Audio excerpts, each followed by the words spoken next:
ಕೆಲವು ಕ್ಯಾನ್ಸರ್ಸು ಮಹಿಳೆಯರಿಗೆ ಸ್ಪೆಸಿಫಿಕ್ ಆಗಿ ಬರುತ್ತೆ.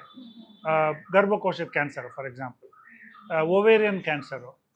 ಸೊ ಈ ಥರದ್ದು ಬ್ರೆಸ್ಟ್ ಕ್ಯಾನ್ಸರು 99% ಬ್ರೆಸ್ಟ್ ಕ್ಯಾನ್ಸರು ಮಹಿಳೆಯರಲ್ಲಿ ಬರುತ್ತೆ. ಒಂದು 1% ಮಾತ್ರ ಪುರುಷರಲ್ಲಿ ಬರಬಹುದು. ಅದೇ ಥರ ಪುರುಷರಲ್ಲಿ prostate cancer, cancer of the penis, ಇಂಥವೆಲ್ಲ ಪುರುಷರಲ್ಲಿ ಮಾತ್ರ ಬರುವಂಥ ಕಾಯಿಲೆ. ಬಟ್ 95% ಕ್ಯಾನ್ಸರ್ಸು ಇಬ್ಬರಲ್ಲೂ ಬರುವಂಥವು. ದೊಡ್ಡ ಕರುಳಿನ ಕ್ಯಾನ್ಸರು, ಸಣ್ಣ ಕರುಳಿನ ಕ್ಯಾನ್ಸರು, ಹೊಟ್ಟೆ ಕ್ಯಾನ್ಸರು, ಶ್ವಾಸಕೋಶದ ಕ್ಯಾನ್ಸರು, ಬ್ರೈನ್ ಕ್ಯಾನ್ಸರು ಎಲ್ಲ ಇಬ್ಬರಲ್ಲೂ ಬರುವಂಥ ಕ್ಯಾನ್ಸರ್ಗಳಿವೆ.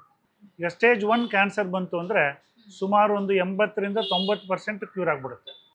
ಸ್ಟೇಜ್ 2 ಇದ್ದರೆ ಒಂದು 40-50% ಕ್ಯೂರ್ ಆಗುತ್ತೆ.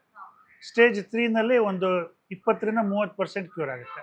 ಸ್ಟೇಜ್ 4 ಅಂದರೆ ಕ್ಯೂರ್ ಆಗಲ್ಲ, ಆದರೆ ಈಗ ಸುಮ್ಮನೆ ಟ್ರೀಟ್ಮೆಂಟ್ ಇಲ್ಲದೆ ಅವ್ರು ಎಷ್ಟು ಬದುಕ್ತಾರೋ ಅದಕ್ಕಿಂತ ಜಾಸ್ತಿ ದಿನ ಬದುಕಿಸ್ಬೋದು, ಜಾಸ್ತಿ ವರ್ಷಗಳು ಬದುಕ್ಬೋದು.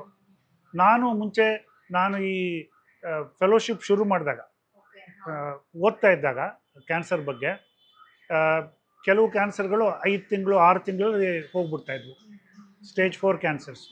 ಅದೇ ಸ್ಟೇಜ್ 4 ಕ್ಯಾನ್ಸರ್ಸ್ ಈಗ ಒಳ್ಳೆ ಚಿಕಿತ್ಸೆ, ಒಳ್ಳೆ ಟ್ರೀಟ್ಮೆಂಟ್ ಎಲ್ಲ ಇರೋದ್ರಿಂದ ಸುಮಾರು ಒಂದು 5 ವರ್ಷ, 7 ವರ್ಷ, 8 ವರ್ಷ, 10 ವರ್ಷದ ತನಕ ಬದುಕ್ತಾ ಇವೆ.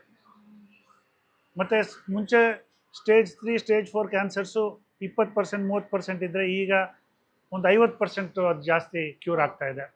ಸೊ ಒಳ್ಳೆ ಔಷಧಿಗಳು, ಒಳ್ಳೆ ರೇಡಿಯೋಥೆರಪಿ, ಒಳ್ಳೆ ಸರ್ಜರಿ ಇವೆಲ್ಲ ಬಂದಿರೋದ್ರಿಂದ ಮುಂಚೆಗಿಂತ ಹೆಚ್ಚಾಗಿ ಕ್ಯಾನ್ಸರ್ ಪೇಷಂಟ್ಸ್ ಬದುಕ್ತಾ ಇದೆ.